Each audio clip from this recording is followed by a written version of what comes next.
राधे राधे कृष्ण कन्हैया गोपाल प्यारो मुरली बजैया। जय श्री राधे। जय श्री राधे।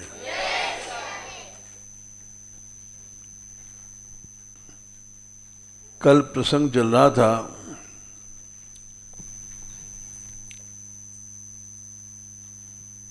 कि मन गंदा कैसे होता है।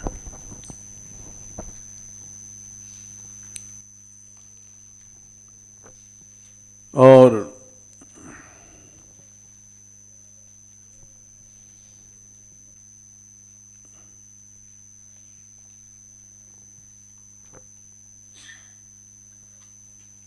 धर्म के 4 चरण,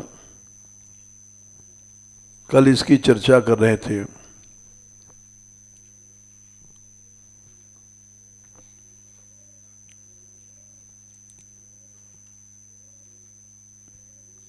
एक 17-24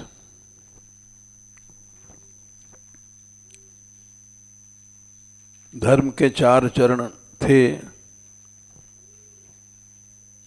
तप, शौच, दया, सत्य।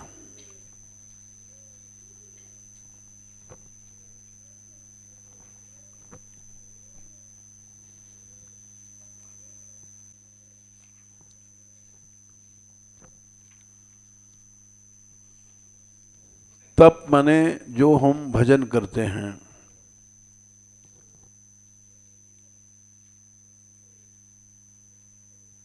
तप का मतलब केवल ये नहीं समझना चाहिए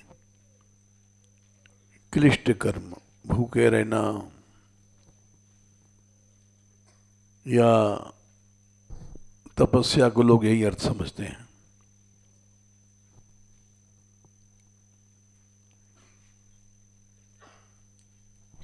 भगवान ने गीता नहीं लाया क्या?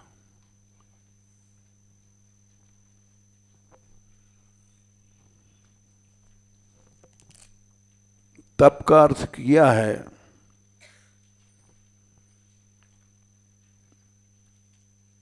जो प्रायः लोग पढ़ते हुए भी नहीं समझ पाते।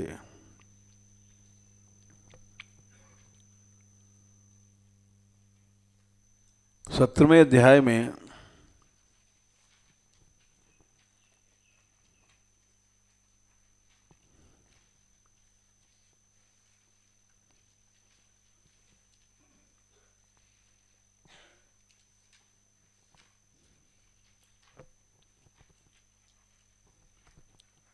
यज्ञ, तप, दान का वर्णन किया गया है।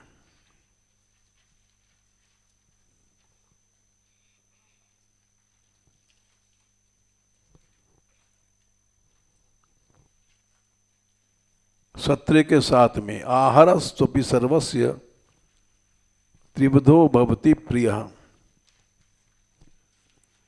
यज्ञस्तपस्तथा दानम तेषां भेदमयं शृणु।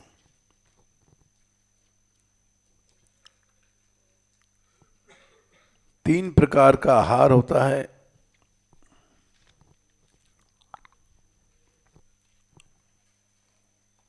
और यज्ञ भी 3 प्रकार के होते हैं। तप भी 3 प्रकार का होता है। दान भी 3 प्रकार के होते हैं।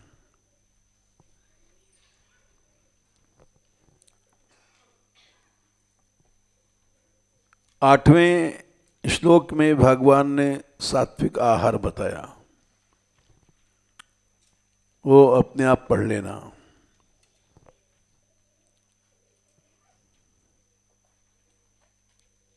सात्विक आहार में 10 बातें होनी चाहिए।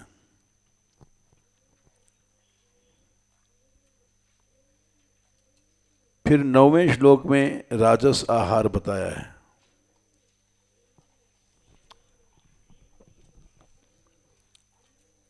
राजस आहार से दुख, शोक, बीमारियां होती हैं।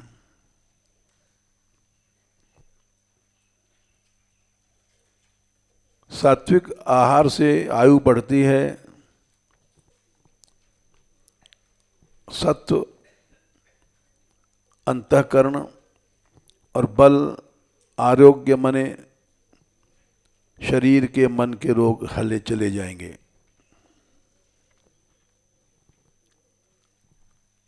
यदि आदमी केवल सात्विक आहार करे, उम्र बढ़ती है,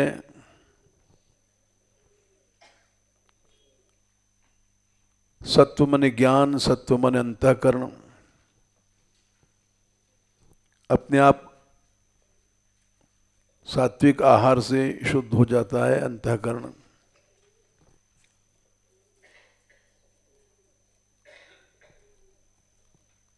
बल बढ़ता है तीनों प्रकार का, आरोग्य, शरीर की और मन की सब बीमारियां खत्म हो जाती हैं।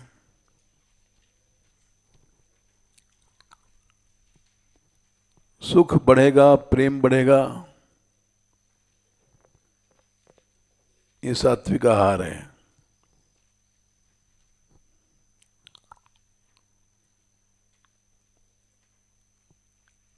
राजस आहार से दुख बढ़ता है, शोक बढ़ता है, बीमारियां बढ़ती हैं।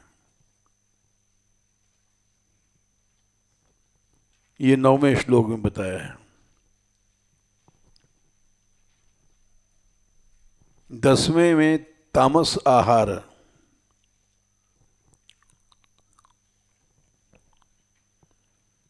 इससे तमोगुण बढ़ता है।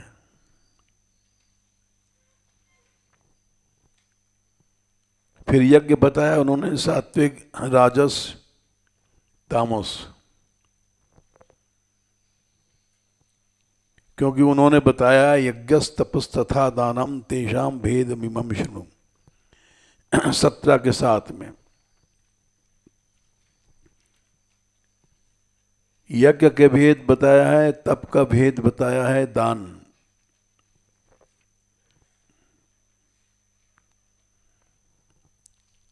यज्ञ भी 3 प्रकार के होते हैं,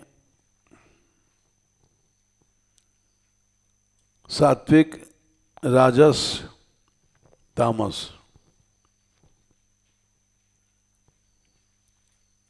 11वें श्लोक में सात्विक यज्ञ बताया है,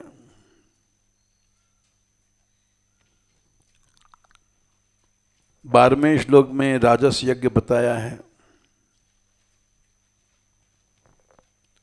और 13वें श्लोक में तामस यज्ञ।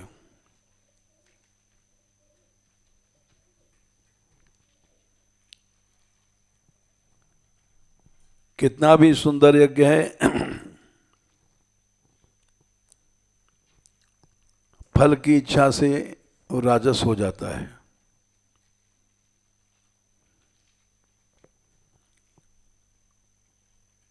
फल की इच्छा नहीं है तो सात्विक है।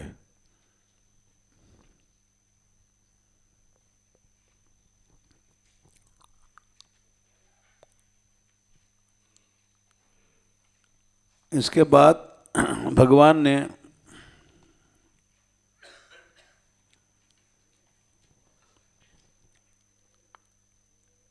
तप बताया है। तप का मतलब समझते हैं लोग कठिन कर्म, भूखा रहना या शरीर से कष्ट उठाना।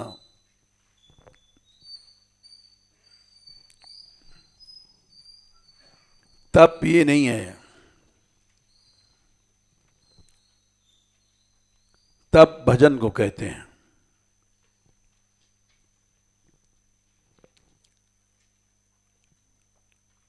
रामायण में लिखा है, तब बल शंभु करें संहारा, तब बल सृष्टि रचय विधाता। ब्रह्मा विष्णु सब तप करते हैं। तप आधार सब सृष्टि भवानी।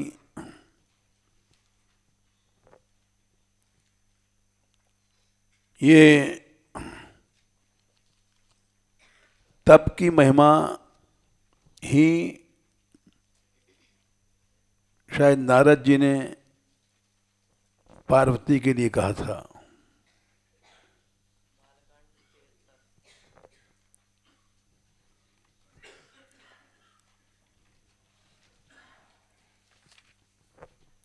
अब वो तप क्या है?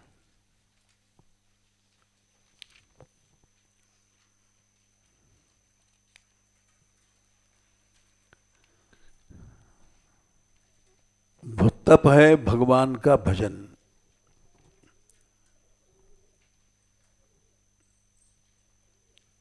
ये 73 बालकांड में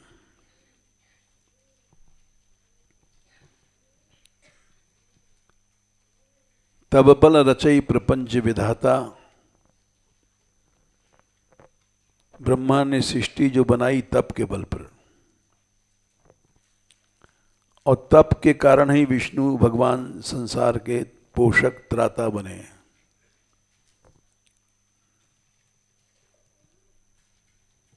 तप के आधार पर ही महादेव संहार करते हैं।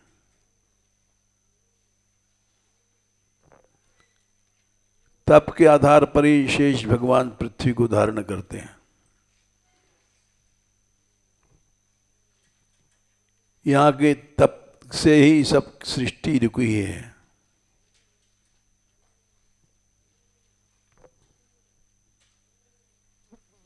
तो यहाँ जो तप ब्रह्मा करते हैं, जो तप विष्णु करते हैं, जो शंभु करते हैं, तो ये क्या ये लोग व्रत करते हैं कि भूखे रहते हैं कि कष्ट सहते हैं?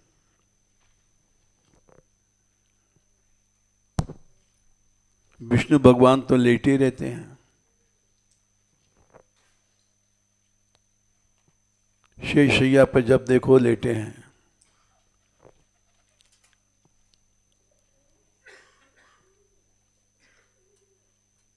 तो वो उनका लेटना ही तप है।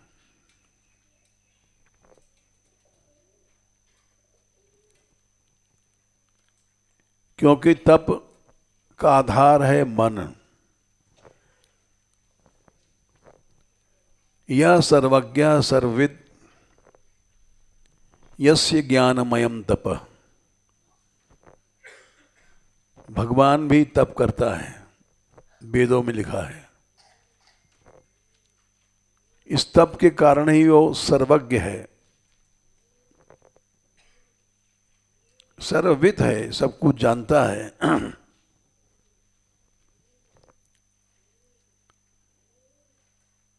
भगवान सर्वांतर्यामी है, अनंत ज्ञान है उसके अंदर।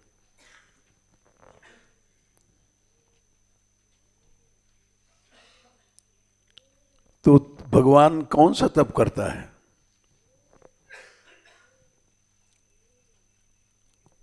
यह सर्वज्ञ सर्वविद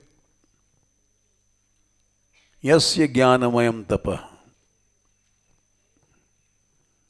ये श्रुति कही गई है, वेद भगवान कहते हैं। उसका तप क्या है? ज्ञान।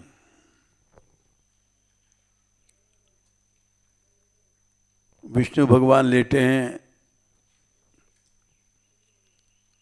और तप कर रहे हैं।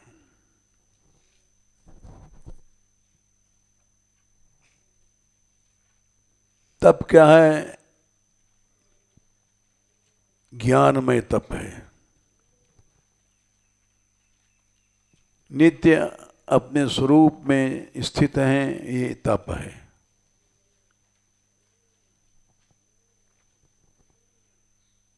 तो तप माने भजन।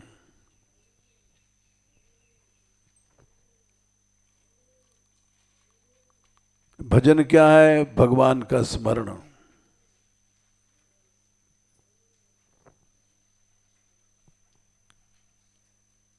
इससे बड़ा तप और कुछ नहीं है।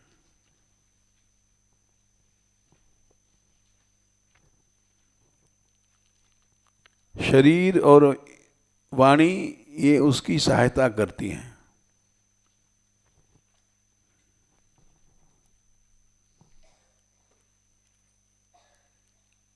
सबसे पहले शरीर को लो, 17/14।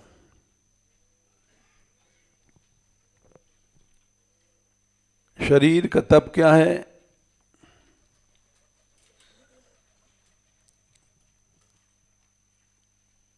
पूजा करना। ये पहला तप है। देव भगवान की, द्विज ब्राह्मणों की, गुरु की, प्राज्ञ मने और भी जो बुद्धिमान ज्ञानी भक्त हैं उनकी पूजा करना, ये शरीर का तप है।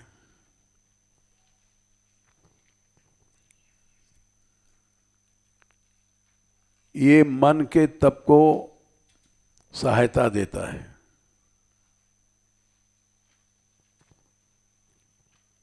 शौच पवित्रता, आर्जव सरलता,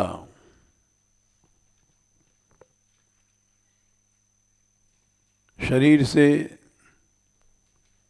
सरलता से बैठना, सरलता से उठना, सरलता से बोलना, सरलता से कपड़े पहनना, ये सब आर्जव गुण हैं।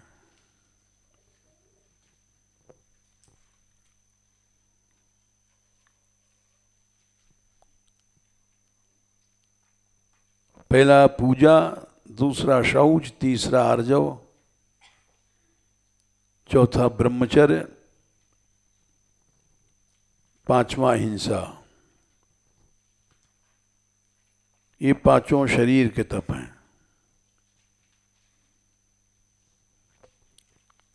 शरीर का भजन है। पूजा करना ये शारीरिक तप है। शारीरिक भजन है।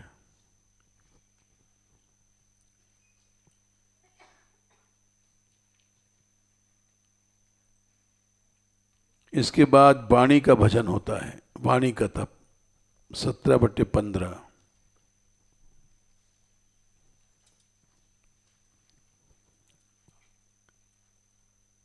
अनुद्वेगकारी वाणी बोलो, सही बोलो, प्रिय बोलो, हित बोलो।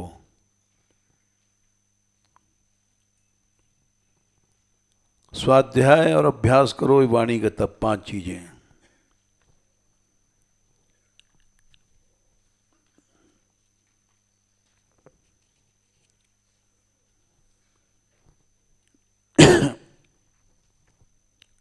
अनुद्वेग वाणी माने ऐसा सत्य नहीं बोलो कि जो किसी को कष्ट हो जाए। जैसे कोई आदमी काना है, उसी को एक काने तो उसको कष्ट होगा।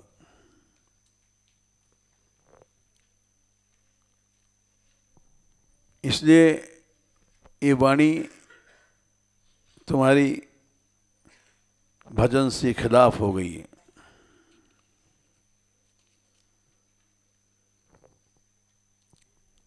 सबसे ज्यादा पाप मनुष्य वाणी से करता है।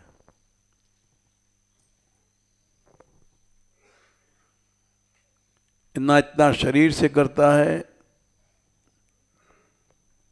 सबसे ज्यादा वाणी से पाप करता है।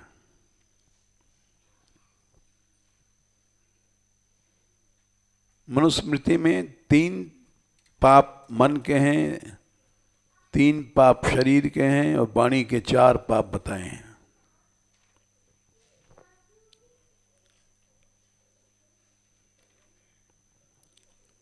सबसे ज्यादा पाप मनुष्य वाणी से करता है।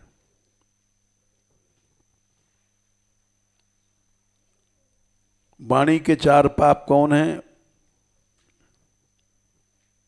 पारुष्य, कठोर बोलना।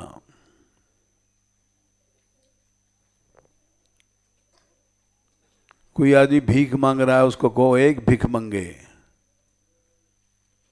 बात सही है लेकिन है कठोर।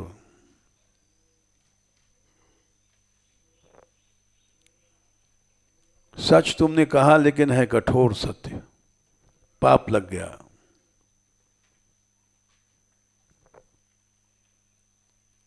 तुम्हारी माँ है, तुम उसके पास जाके कहो ए मेरे बाप की लुगाई, है बात सही है, लेकिन कठोर वाणी है इसलिए पाप लग गया।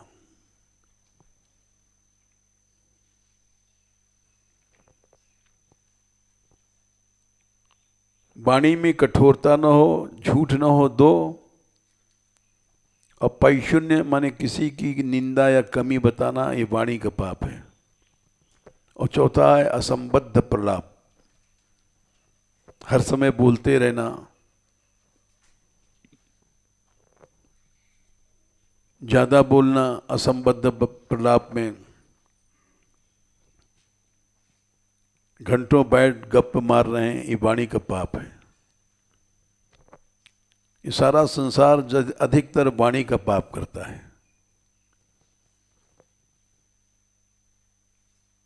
बैठे बैठे गप मार रहे हैं,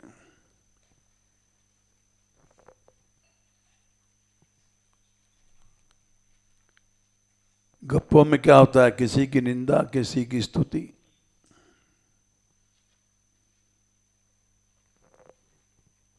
तो ये वाणी के पाप न करें, इसलिए अनुद्वेग वाणी, सत्य वाणी, प्रिय वाणी, हितकारक वाणी।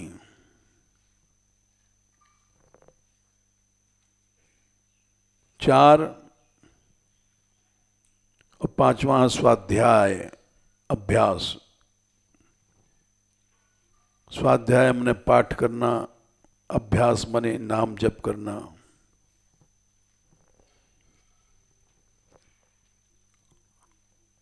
ये सब वाणी का तप है।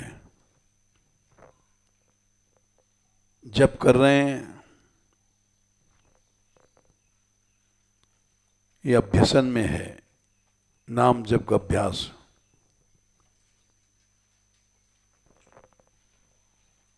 माला करता है, कोई संख्या करता है, ये सब वाणी का तप है।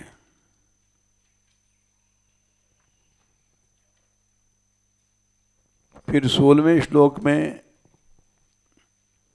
मन का भजन भगवान ने बताया।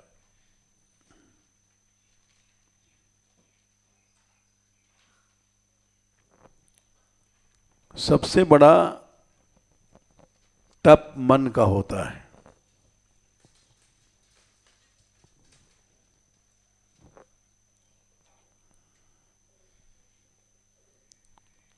कृष्ण सेवा सदा कार्या, मानसी सा परामता, चेतस तत्प्रवणम सातु तत्सिद्धि तनुवित्तजा।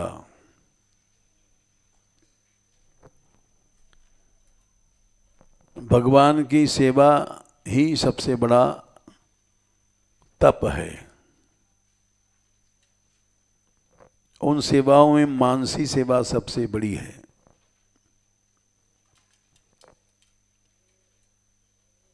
चित्त उस सेवा में प्रवण बह जाए, गल जाए, वो है मानसी सेवा। मानसी की सिद्धि के लिए तनुजा और वित्तजा, ये दो सेवा की जाती है। शरीर से सेवा करना और पैसे से सेवा करना।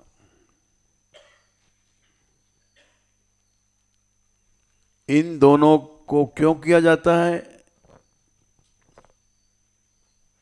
मानसी सेवा की सिद्धि के लिए।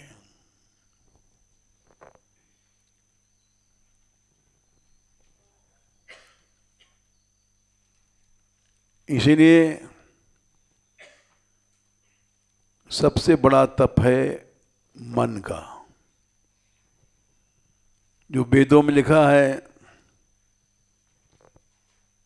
तपस्या से ही भगवान भी सर्वज्ञ हैं, सर्ववेत्ता हैं। यह सर्वज्ञ सर्ववित् यस्य ज्ञानमयम तप।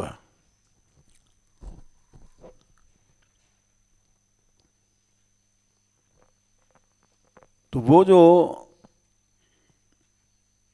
तप है उनका ज्ञानमय, वो भगवान विष्णु लेटे लेटे करते रहते हैं।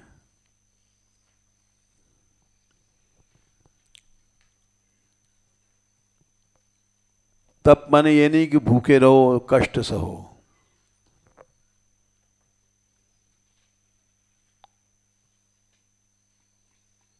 गोपियों का तप क्या था?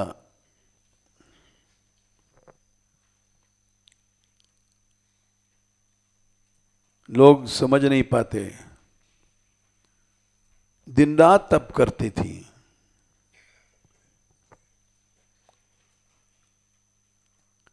गोबर थाप रही है, तप हो रहा है।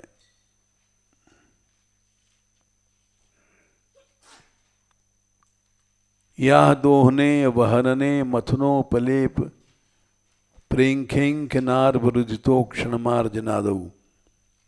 दशम स्कंद 44 अध्याय 44 श्लोक संख्या 15।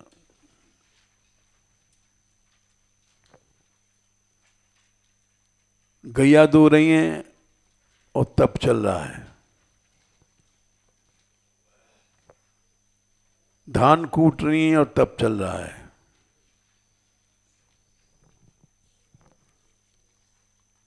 मथन मने दही मथ रही हैं और तप चल रहा है।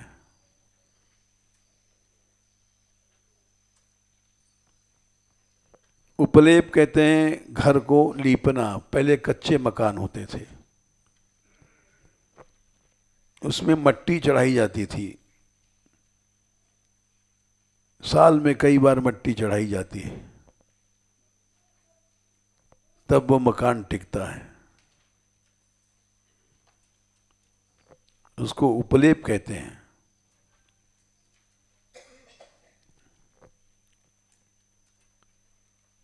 हम जब यहां आए, जब सभी घर कच्चे थे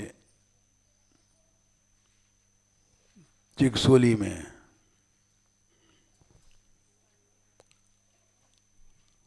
अब एक भी घर कच्चा नहीं है।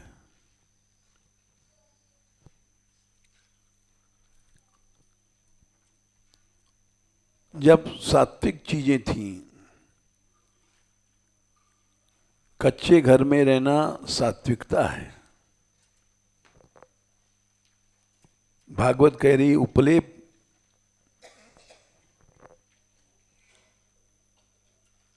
कच्चे घर में जाड़ा गर्मी नहीं व्यापता है।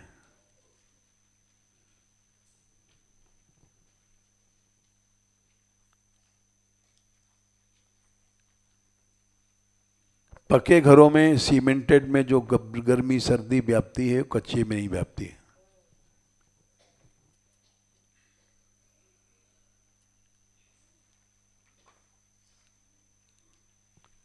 कच्चे घर में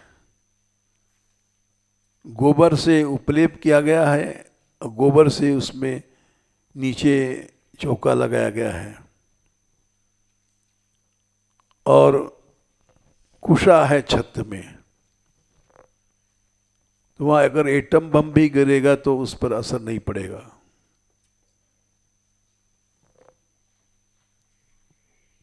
ये विज्ञान ने लिखा है, आणविक विस्फोट का भी प्रभाव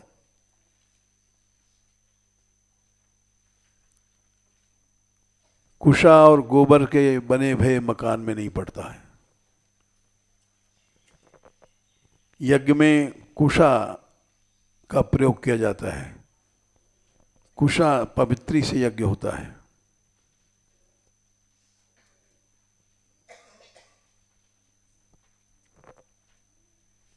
तो उपलेप मैंने घर में गुबरौटी चढ़ाना। सारे घर में उपहार भीतर मिट्टी चढ़ाते हैं।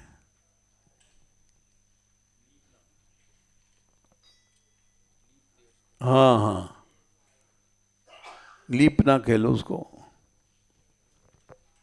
वो गोबर मिट्टी से, गुबरेटी से लीपा जाता है।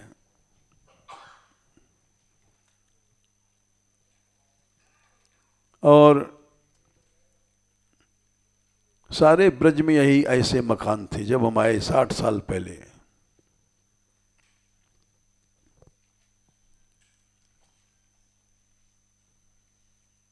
ईमानपुर में नीचे एक भी मकान नहीं था, सब गांव ऊपर बसा हुआ था।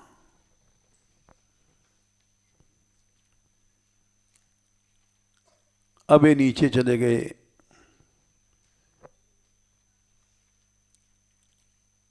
भिक्षा लेने जाते थे रात में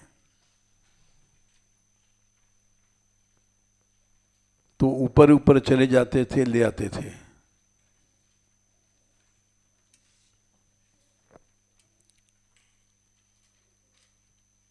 62 साल पुरानी बात है।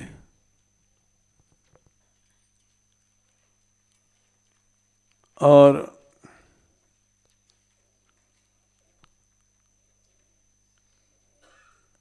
अब तो खैर बड़े बड़े मकान हैं,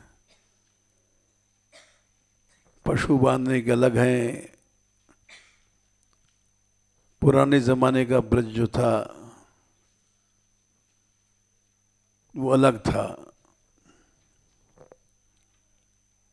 हम पाछोल में भिक्षा मांगने गए, जाटों की पाछोल, तो वहाँ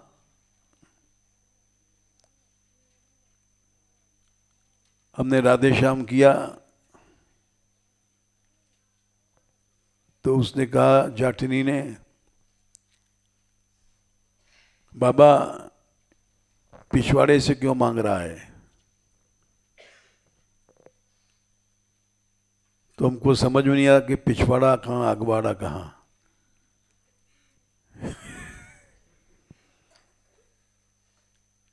तो हमने कहा, मैया तेरा अगवाड़ा कहाँ है? बोले यूं घूम का। तुम गए तो भिक्षा मिली। उस जमाने में भिक्षा अलग थी।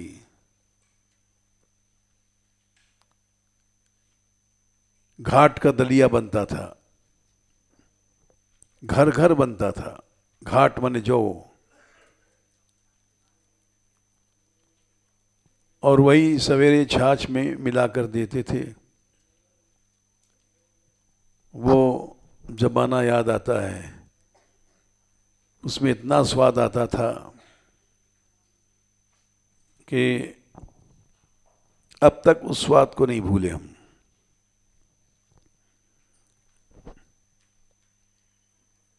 बठैन गए वहां भिक्षा मांगने। एक घर में गए, रुके थे। तो दोपहर को उसने कहा, महाराज भोजन कर लो।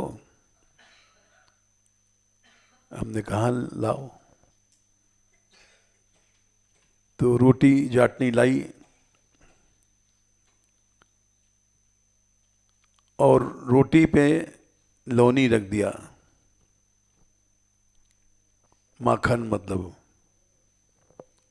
और पूछने लगी, साग तम साग, तुमको तम कहते हैं जाट लोग, तम साग ले गो बाबा।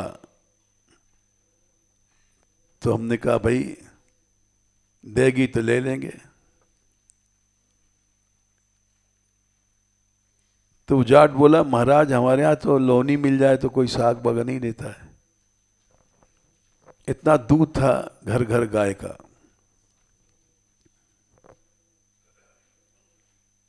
गांवों में हर सोमवार के दिन साधु जाते थे। सोमवार को दिन लौनी तपाई जाती थी और घर घर लौनी भिक्षा मिलती थी। ऐसा ब्रज था।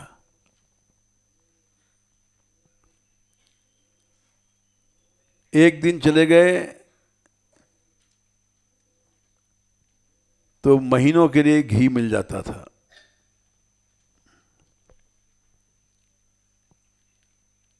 ये हमने आंखों से देखा है। अब तो कहीं गाय नहीं रही, दूध नहीं रहे।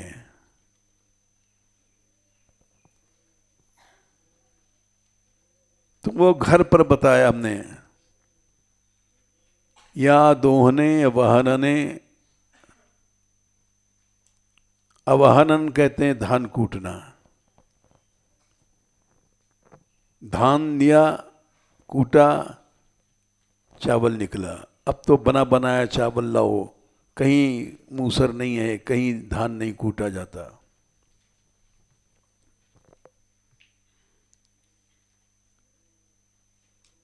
पहले जौ कूटते थे लोग, उसका दलिया बनाते थे, घर घर मूसर चलते थे। अब तो कहीं भी हमने नहीं, किसी घर में नहीं देखा मूसर चलते।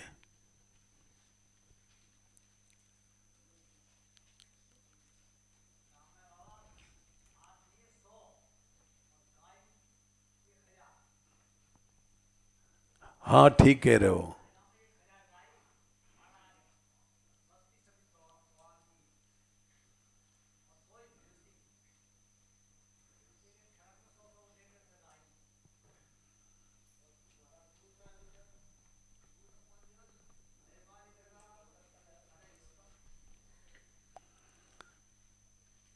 हाँ वो ठीक कह रहे हैं। 100 आदमी गांव में थे और 1000 गायें थीं। ऐसा ब्रज था।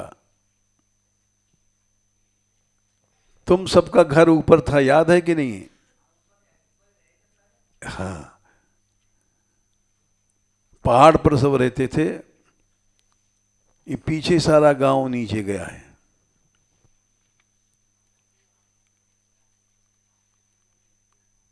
वो ब्रज बदल गया।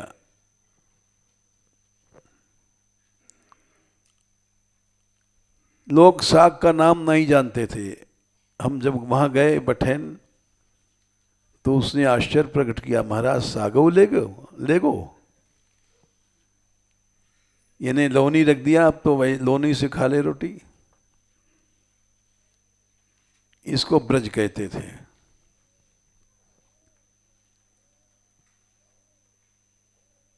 अब तुम सोचो वो क्या ब्रज होगा जो हमने देखा है 62 साल पहले। गोकुल में गए थे, सारे मकान कच्चे। थोड़ी देर में भिक्षा लेके चले आए एक संत थे।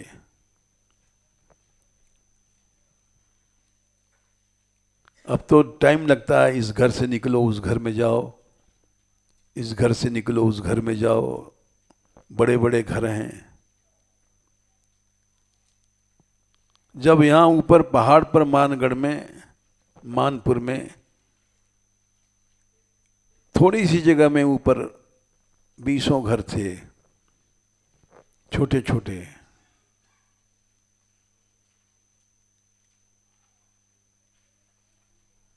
बड़ा सीमित जीवन था। हर गांव बदल गया। तो उपलेप हर घर में होता था। या दोहने अवहन मने धान कूटते थे सब लोग। घर घर मूसर, जौ कूट रहे हैं, धान कूट रहे हैं।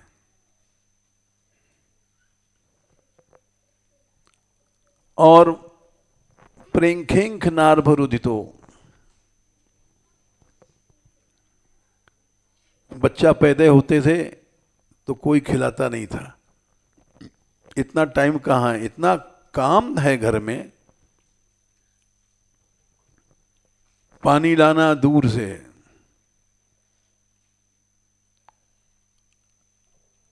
हर गांव में कुएं दूर थे गांव से।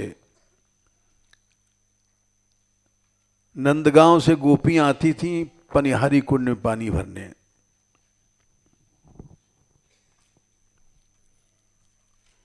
और टोल के टोल आती थी।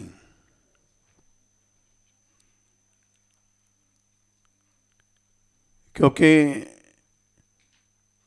अकेले जाने में थोड़ा सा भय रहता है, और गीत गाते जाती थी। हम जब नंदगांव में 62 साल पहले गए तो उनके गीत सुनते सुनते, और पानी भरने जा रही, गीत गाती जा रही हैं, पानीहारी कुंड तक जाते थे, उनके पीछे पीछे आते थे।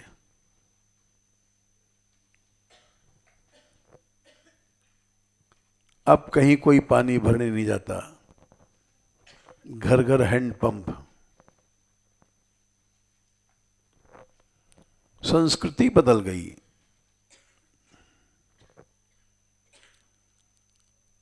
बच्चा रो रहा है तो ये नहीं कि उसको घंटों गोद में खिलावें। ये भागवत कह रही, प्रेंखेंख नार भरुदितो, पालना पे डाल दिया बच्चे को। प्रेंखेंखर कहते हैं पालना झुलाना। अर्भरुदितो, बच्चा रो रहा है, ये नहीं कि उसको लेके गोद में खिलाएंगे।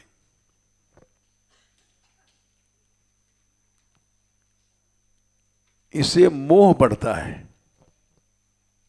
आसक्ति बढ़ती है। अपने बच्चे को घंटों खिलाना, प्यार करना, अज्ञान बढ़ता है।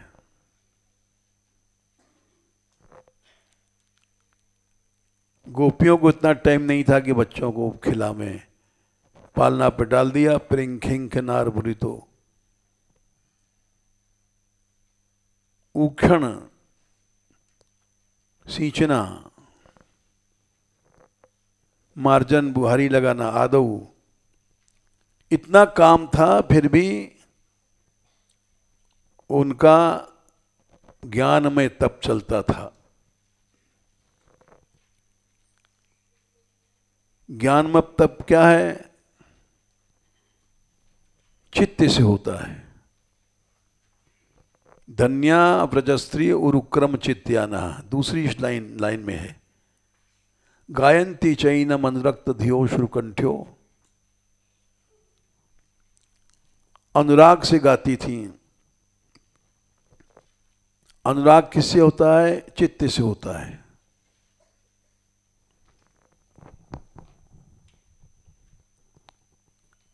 असली जो भजन होता है चित्त से होता है।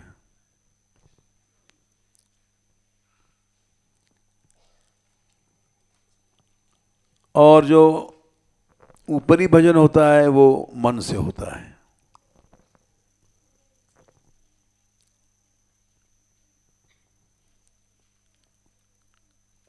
ये मन क्या है,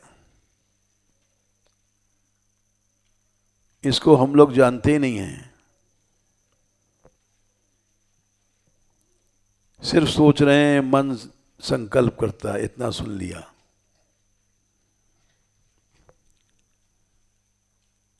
मन क्या है ये किसी को पता ही नहीं है। आज एक पद हम ढूंढ रहे थे, बहुत पहले पढ़ा था।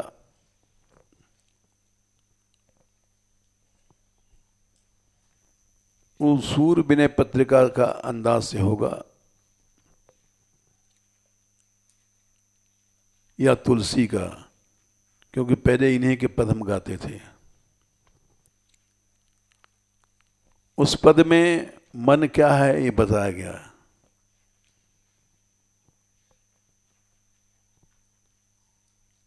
उसको हम गाते थे, अब भूल गए, पद भी भूल गए। आज ढूंढ रहे थे, मिला नहीं।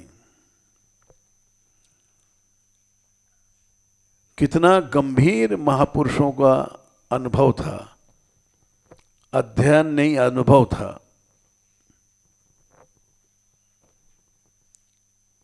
कि जो बात भगवान ने गीता में लिखा है,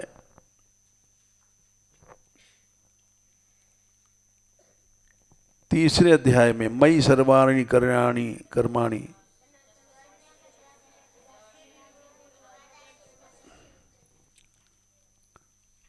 समर्पण अध्यात्म चित्त से होता है।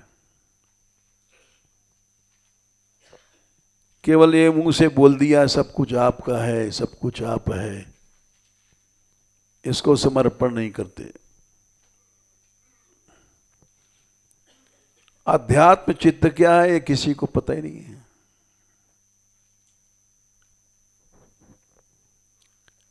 जब पता ही नहीं तो समर्पण क्या होगा। लेक्चर देते हैं हम लोग, अनन्य बन जाओ, अनन्य बन जाओ,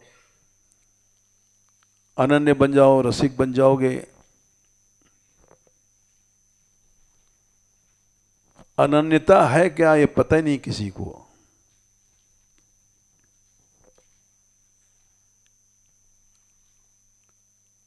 अनन्यता के ये मतलब समझते हैं कि हम इस संप्रदाय के हैं, ये हमारा मंत्र है,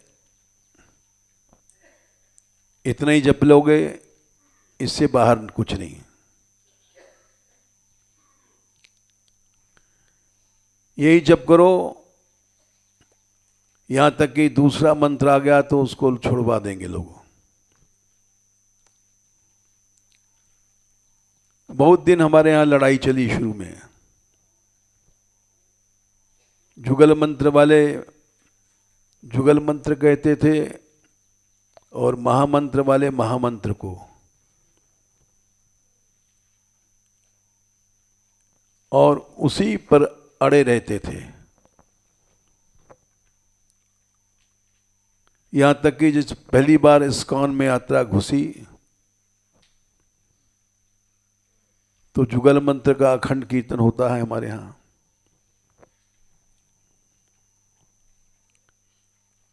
इस्कॉन मंदिर से एक व्यक्ति आया महामंत्र का बोर्ड लेकर के,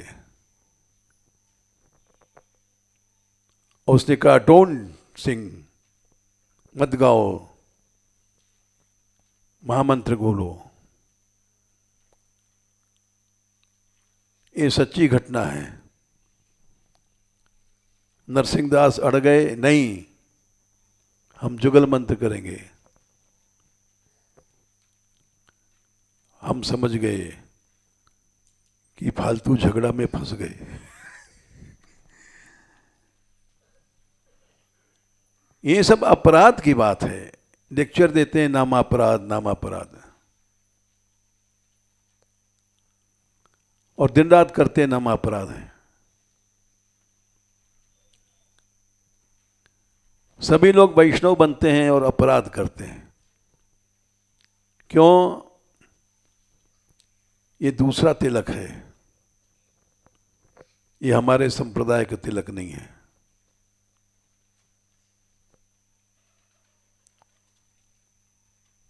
इसी बात पर कलह हो जाता है, लड़ाई हो जाती है। गोलियां चल गईं किसी जमाने में। रामानुजियों ने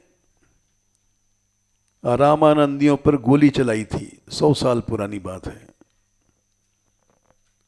रामानुज से ही रामानंद शाखा निकली है। फिर उस दिन से रामानंदी अलग हो गए।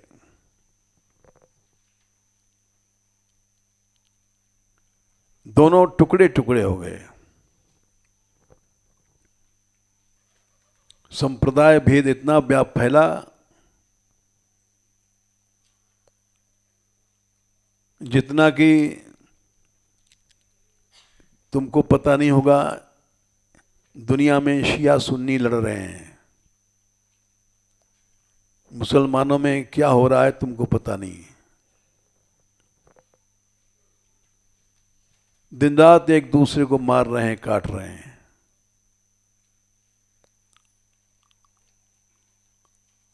और गोली से लाइन के लाइन लोग शूट कर देते हैं संप्रदाय भेद से।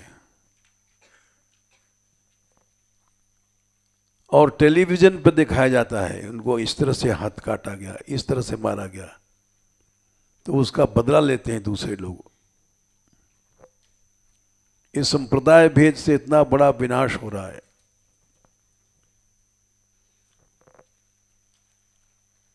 वर्ल्ड हिस्ट्री पढ़ो तो मालूम पड़ेगा कैथोलिक प्रोटेस्टेंट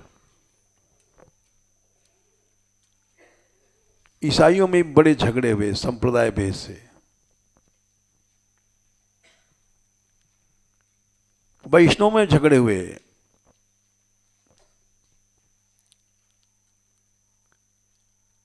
केरल में चोल नृप ने आंख निकलवा लिया था रामानुजाचार्य के गुरु जी का।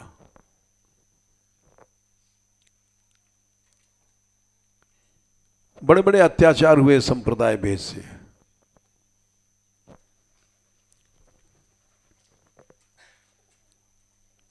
यहां तक कि बहुत से लोग वैष्णव, सन्यासी, उदासी, इतना भेद है। गौड़ियों में भी लाल कपड़े वाले सन्यासी अलग हैं, बाबा जी लोग अलग हैं, सफेद कपड़े वाले अलग हैं। बड़ा भेद है।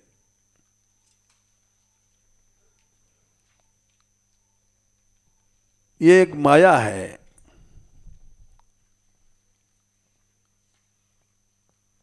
वैष्णव बन गए तो इसका यह मतलब नहीं कि तुम तिलक के पीछे लड़ो और कलह करो।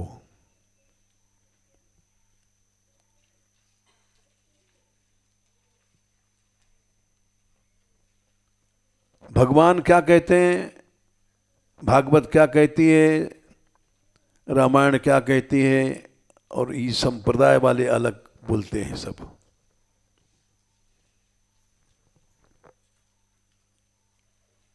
भगवान बोले भागवत में, गीता में, चलो यही प्रसंग उठ गया, बता दें। वासुदेव सर्वमिति स महात्मा सुदुर्लभ।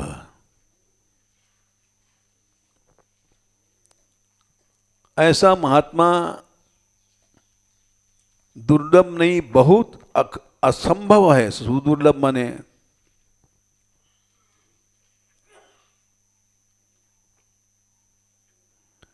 7/19 सबको भगवान समझना।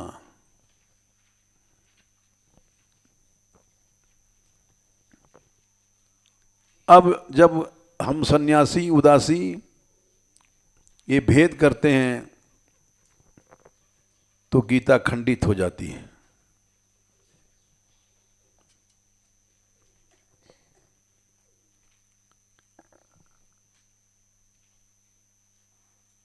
अनंत जन्मों की साधना के बाद सब भगवान है, ये भाव पैदा होता है। रामायण कहती है, सिय राम मैं सब जग जानी,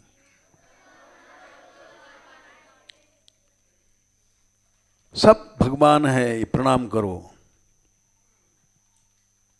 और एक संप्रदाय सिखाता है उसको प्रणाम नहीं करना, तो दूसरा तिलक आ गया, भेद आ गया,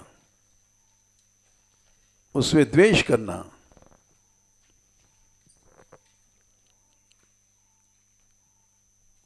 भागवत क्या कहती है,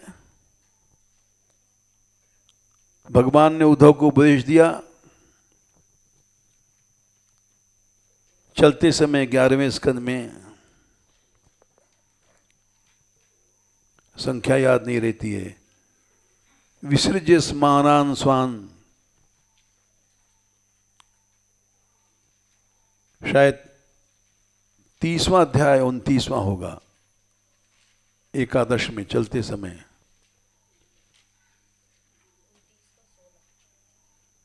उनतीस का 16 सारे भागवत का सार भगवान ने बताया। इस बात को कोई संप्रदाय नहीं सिखाता है, हर संप्रदाय भेद सिखाता है। यहां तक कि तिलक भेद से डंडा लगा के निकाल देते हैं, केवल द्वेष सिखाते हैं। विसर्ज्य स्मयमानान् स्वान् दृशां व्रीडां च लौकिकीम्।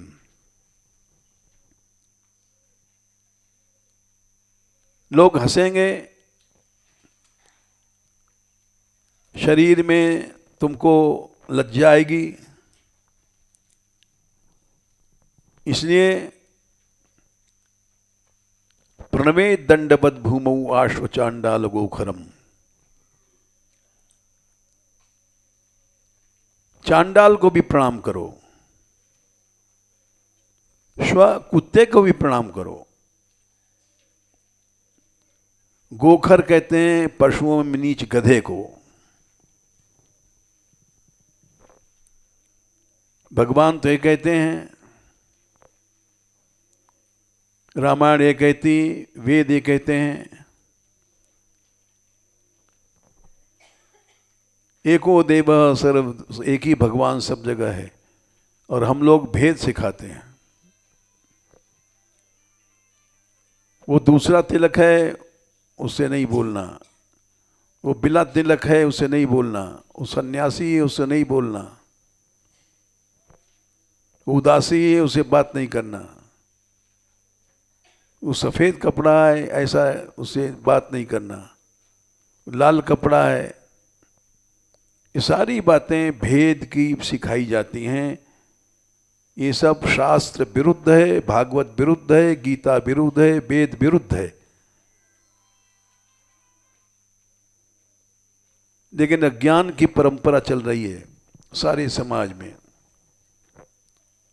और ये दूर नहीं हो सकती।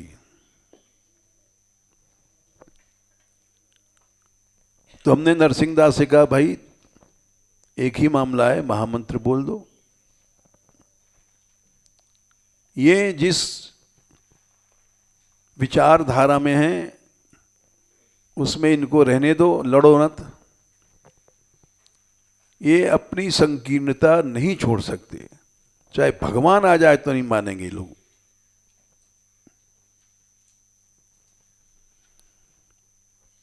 तो बोल करके आगे चल पड़े। जब से हमने नियम बना लिया कि हमारी यात्रा में ये झगड़ा नहीं होगा, तुम करो महामंत्र, हम करते रुकते नहीं, जुगल मंत्र करो, महामंत्र करो, लेकिन किसी को रोकने का अधिकार नहीं है। ये नामापराध है। नाम नाम में भेद रखना या नामापराध है। वैष्णव भेद में भेद रखना ये नामापराध है। नयस्य स्व पर इति वित्तेष्वात्मी बाभिदा, भगवान ने एकादश सत्संग में कहा। स्व पर ये भेद जो है ये वैष्णवता नहीं है। तुम तिलक लगा करके और जीवों को वैष्णवता से अलग करते हो।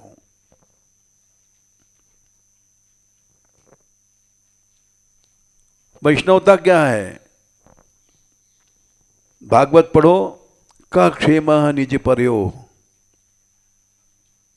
6वें स्कंद में जहां उपदेश दिया है चित्रकेतु को शेष भगवान ने।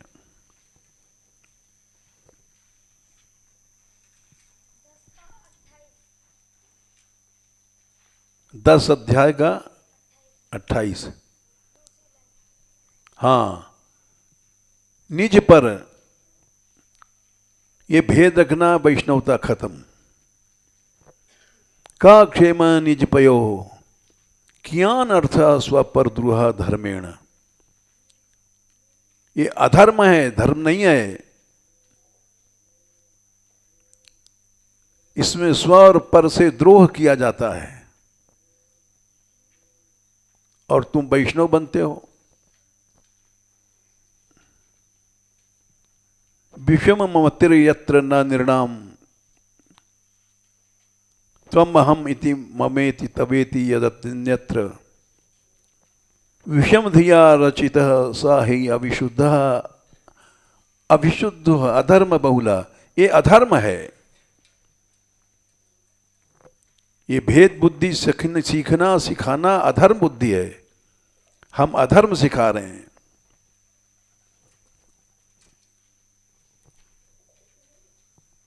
लेकिन यही आज करके हर गुरु सिखाते हैं।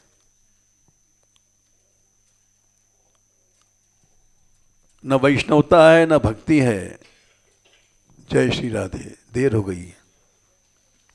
मन क्या है कल बताएंगे।